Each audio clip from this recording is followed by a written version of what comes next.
ఈరోజు నా సహచర శాసనసభ్యుడు జగన్మోహన్ రెడ్డి గారికి ప్రజాస్వామ్యం గుర్తుకు రావడం చాలా ఆనందపడాల్సినటువంటి సమయం. సొంత బాబాయిని గొడ్డలితో నరికించి చంపించిన పులివెందుల ఎమ్మెల్యే గారికి పిన్నెల్లి రామకృష్ణారెడ్డి లాంటి నటోరియస్ క్రిమినల్ మంచి వ్యక్తిగా కనిపించడం పెద్ద ఆశ్చర్యపోవాల్సినటువంటి అంశమేం కాదు. ఈరోజు పిన్నెల్లి రామకృష్ణారెడ్డి మీద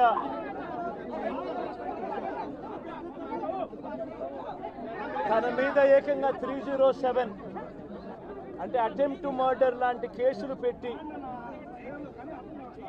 ఏ రకంగా అన్యాయంగా తనను జైల్లో నిర్బంధించడం జరుగుతూ ఉందో కూడా చూస్తూ ఉన్నాం. ఈరోజు రాష్ట్ర వ్యాప్తంగా కూడా ఇదే కార్యక్రమాలు జరుగుతూ ఉన్నాయి. రాష్ట్ర వ్యాప్తంగా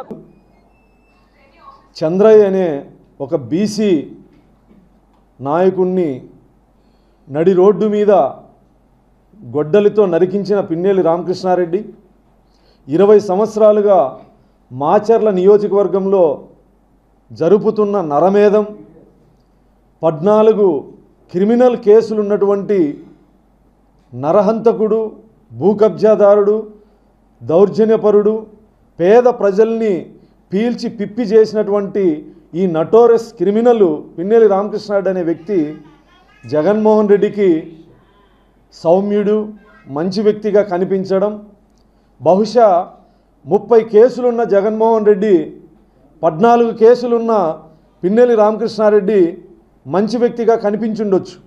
30 కేసులు లేవు కాబట్టి. జగన్మోహన్ రెడ్డి గారు ఈరోజు ప్రజాస్వామ్యం గురించి, కక్ష సాధింపుల గురించి మాట్లాడుతూ ఉంటే చాలా హాస్యాస్పదంగా ఉంది. నిజంగా చంద్రబాబు గారిది కక్ష సాధింపు చర్యలైతే పిన్నెల్లి రామకృష్ణారెడ్డి లాంటి నరరూప రాక్షసుణ్ణి మాచర్ల పట్టణంలో పోలీసులు నడి బజారు మీద బట్టలూడదీసి కొట్టి ఊరేగిస్తూ అరెస్ట్ చేయాలి. అంతటి నరరూప రాక్షసుడు పిన్నెల్లి రామకృష్ణారెడ్డి.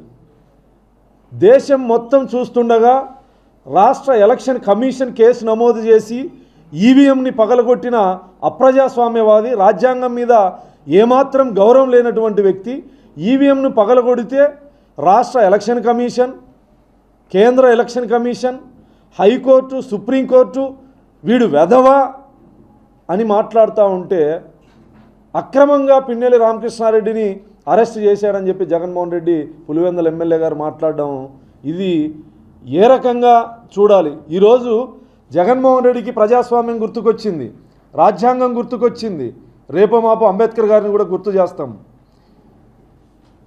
సొంత నియోజకవర్గంలో ఒక దళిత మహిళని అతి కిరాతకంగా అత్యాచారం చేసి హత్య చేస్తే స్థానిక శాసనసభ్యుడిగా, ఈ రాష్ట్ర ముఖ్యమంత్రిగా కనీసం మీడియా సమక్షంలో కూడా ఖండించని మీరు, ఆ కుటుంబాన్ని పరామర్శించని మీరు, నీ తాడేపల్లి ప్యాలెస్కి అతి సమీపంలో భర్త సమక్షంలో ఒక మహిళని అత్యాచారం చేస్తే నోరు మెదపని మీరు, మీ ఎమ్మెల్సీ డ్రైవర్ సుబ్రహ్మణ్యాన్ని చంపి డోర్ డెలివరీ చేస్తే వాణ్ణి పక్కన కూర్చోబెట్టుకొని రాజకీయాలు చేసేటువంటి మీరు, ఎమ్మెల్సీ పదవి నుంచి బర్తరాఫ్ చేయకుండా వాణ్ణి ఎమ్మెల్సీని అరెస్ట్ చేయనీయకుండా ఉన్నటువంటి మీరు ఈరోజు రాజ్యాంగం గురించి, ప్రజాస్వామ్యం గురించి మాట్లాడుతూ ఉన్నారంటే అసలు ఏ రకంగా మేము దీన్ని వ్యక్తపరచాలో కూడా అర్థం కానటువంటి పరిస్థితి. ప్రశ్నించిన పాపానికి చిత్తూరు జిల్లాలో ఓం ప్రతాప్ని మద్యం రేట్లు సోషల్ మీడియా వేదికగా ప్రశ్నిస్తే తెల్లారే లోపు పెద్దిరెడ్డి రామచంద్రారెడ్డి అనుచరులు చంపినటువంటి సందర్భం, ఈ రోజుకి ఎవరు చంపారో కూడా తెలియనటువంటి సందర్భం. పాలించమని ప్రజలు అధికారాన్ని ఇస్తే ప్రాణాలు తీసిన నువ్వు ఈరోజు నీ కార్యక్రమాలు జరుగుతూ ఉన్నాయి. రాష్ట్ర వ్యాప్తంగా కూడా కేవలం తెలుగుదేశం పార్టీకి, చంద్రబాబు నాయుడు గారికి ఓటు వేయలేదు అన్న ఒకే ఒక కారణంతో ఏకంగా ఆస్తులను ధ్వంసం చేస్తూ ఉన్నారు, దొంగ కేసులు పెడతా ఉన్నారు.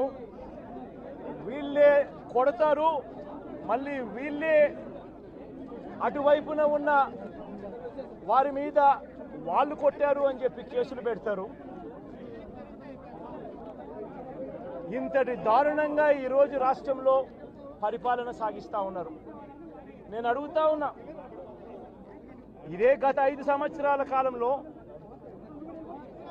వైఎస్ఆర్సీపీ పరిపాలనలో ఉండగా, వైఎస్ఆర్సీపీ ప్రభుత్వంలో ఉండగా అప్పుడు జగన్ ఏం చేశాడు? కులం చూడలేదు, మతం చూడలేదు, ప్రాంతం చూడలేదు, చివరికి ఏ పార్టీకి ఓటు వేశారన్నది కూడా చూడకుండా ప్రతి పథకము, ప్రతి మనిషి కూడా అర్హత అన్నది మాత్రమే ప్రామాణికంగా తీసుకుని ప్రతి ఇంటికి డోర్ డెలివరీ చేసిన ప్రభుత్వం వైఎస్ఆర్సీపీ ప్రభుత్వందైతే, జగన్మోహన్ రెడ్డి ప్రభుత్వందైతే ఈరోజు కేవలం తెలుగుదేశం పార్టీకి ఓటు వేయలేదని, కేవలం చంద్రబాబు నాయుడు గారికి ఓటు వేయలేదని, కేవలం ఓటు వేయలేదన్న ఒక్క కారణంతో ఆస్తులు ధ్వంసం చేస్తూ ఉన్నారు, మనుషులను కొడతా ఉన్నారు, కొట్టి మరి కేసులు పెడతా ఉన్నారు. ఇంతటి అన్యాయంగా రాష్ట్రాన్ని రావణ కాష్టం చేస్తూ ఉన్నారు.